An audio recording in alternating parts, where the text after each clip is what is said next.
Allegedly, LEGO will be releasing a new clone turbo tank in the summer 2025 wave.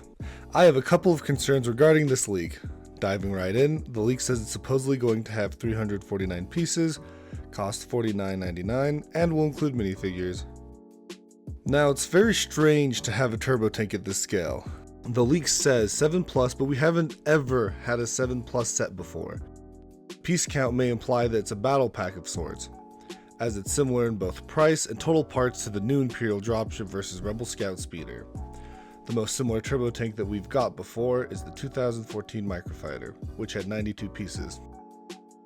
Other than that, each playset turbo tank has by far been a large scale set with 700 plus pieces. The signature feature of the turbo tank is the high interior capacity, as well as being, well, you know, a large tank. Clone troopers have always been included. Even in the Microfighter we got a clone. Now this leak says that there will be minifigures included, so I would hope to see at least some clone troopers, but let's be real, LEGO will probably just put in one. It's insane that it's 349 pieces for $50, which is a terrible price to part ratio. Considering it's only like 3.5 times bigger than the clone turbo tank Microfighter, you can hardly call it a turbo tank. Over the years, the main playset turbo tanks have been getting smaller and smaller, despite the 2005 one having the least amount of pieces at around 700.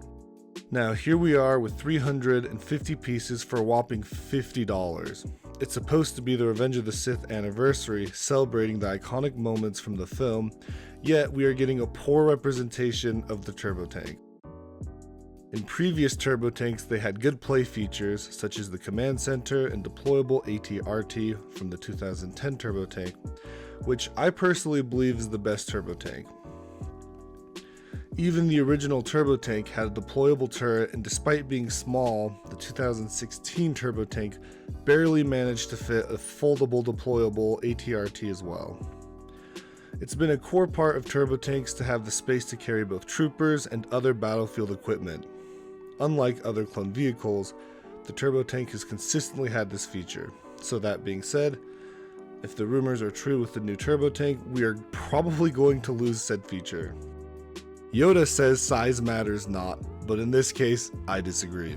Looking at the set of similar pieces is the Jedi Bob Starfighter, which is quite small, barely being able to accommodate one minifigure. In previous turbo tanks we saw both the front and back heads being able to sit at least a minifigure, while the more exceptional turbo tank designs could sit 2 for each end. With such a limited size and LEGO's unwillingness to deck out clone troopers, I predict there will be both a dissatisfying build as well as a mediocre minifigure lineup.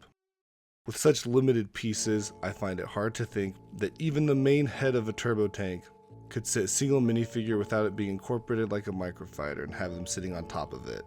With the number of pieces as seen, not even talking about the price, the number of pieces available to make the turbo tank design, it is going to be pale in comparison to the previous ones.